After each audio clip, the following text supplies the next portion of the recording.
మహేశ్వరం అనేటువంటి ఆవాస విద్యాలయంలో కొంతకాలం విద్యాభ్యాసం కొనసాగించారు. వారు సాఫ్ట్వేర్ ఇంజనీరు.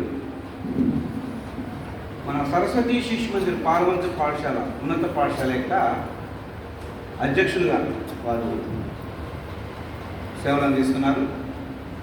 అట్లే సరస్వతి విద్యాపీఠం పూర్వ విద్యార్థి పరిషత్తు ఉంది. దాంట్లో వారు క్రియాశీలక సభ్యులుగా ఉన్నారు.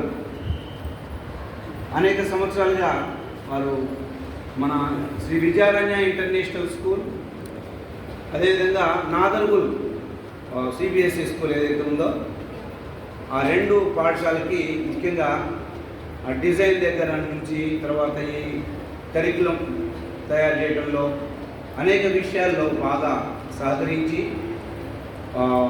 దానికి సంబంధించినటువంటి మంచి పురోభివృద్ధిలో ఇతోధికంగా సహకరిస్తున్నారు.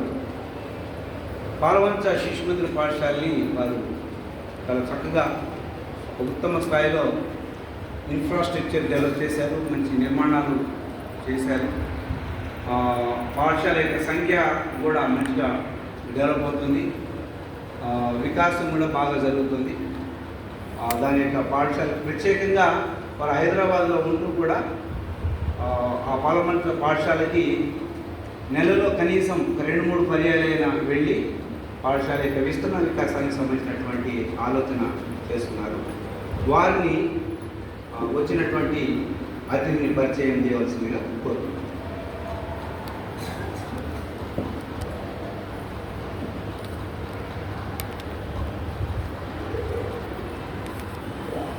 ఆచార్యులందరికీ నమస్కారం. మీలాంటి ఆచార్యుల దగ్గరే మేము నేర్చుకున్నాం. మళ్ళీ ఆచార్యులు మళ్ళీ శిశు మందికి కనెక్ట్ చేశాం. నాకు చిన్నప్పుడు ఆ కాలం చెప్పిన సుబ్బారావు గారు ఈరోజు ఖమ్మం జిల్లా సెక్రటరీ గారు, వారు ఫోన్ కాల్తో మన పాలకి అటాచ్ చేశారు. 15 సంవత్సరాలు అయిన దానికోసం. So working it's going. So మీలాంటి వాళ్ళు మళ్ళీ అలాంటి శిశు మందిర విద్యార్థులను తయారు చేస్తారని ఆశిస్తున్నాను. ఇప్పుడు నాకు పరిచయం చేయమన్నారు. మన వేదికలో మధ్యలో కూర్చున్న వారు ప్రసాద్ గారు. వారు కృష్ణా జిల్లా వాసులో గవర్నమెంట్ స్కూల్లో చదివారు.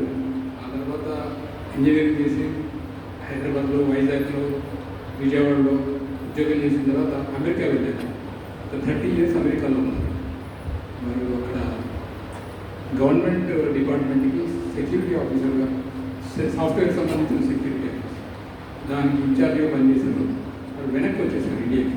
వెనక్కి వచ్చిన తర్వాత సంపాదనను పక్కన పెట్టి డెవలప్మెంట్ ఎవరికి నేను సహాయం చేస్తే మన దేశం యొక్క గౌరవము, దేశం యొక్క కల్చర్ కాపాడబడుతుందనే ఉద్దేశంతో ఫస్ట్ ఇస్కాన్తో పరిచయం చేస్తున్నారు. ఇస్కాన్ కొంత వాళ్ళ యాక్టివిటీస్లో సపోర్ట్ చేస్తున్నారు. అలాగే ఈషా ఫౌండేషన్ తెలుసు కదా, ఈషా ఫౌండేషన్తో కొంత సపోర్ట్ చేస్తున్నారు. తర్వాత ఒకసారి వారు ఒక స్విస్ పేరెంట్ ద్వారా నేను కలిసినప్పుడు సరస్వతి విద్యాపీఠం గురించి ఎక్స్ప్లెయిన్ చేసిన తర్వాత ఒకసారి హైదరాబాద్లో ఒక 5 శిశు మందిరాలు దర్శించాము. తర్వాత భద్రాచలము, ములకల్పల్లి, మనుగూరులో కొత్త స్కూల్ స్టార్ట్ చేయాలి. ములకల్పల్లిలో ఎగ్జిస్టింగ్ స్కూల్ ఉంది.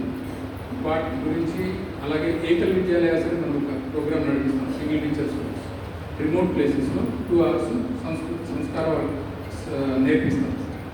అలాంటి స్కూల్స్ కూడా హెల్ప్ చేయడానికి ఆలోచిస్తున్నాం. సో వారు మన విద్యా విధానాన్ని, మన సిస్టమ్ని వారు అర్థం చేసుకునే ప్రయత్నంలో ఉన్నారు. సగం వరకు అర్థమైంది. And is ready to help and is ready to work with us. అది వారి పరిచయం. సో మనకి ముందు కూడా వారు చాలా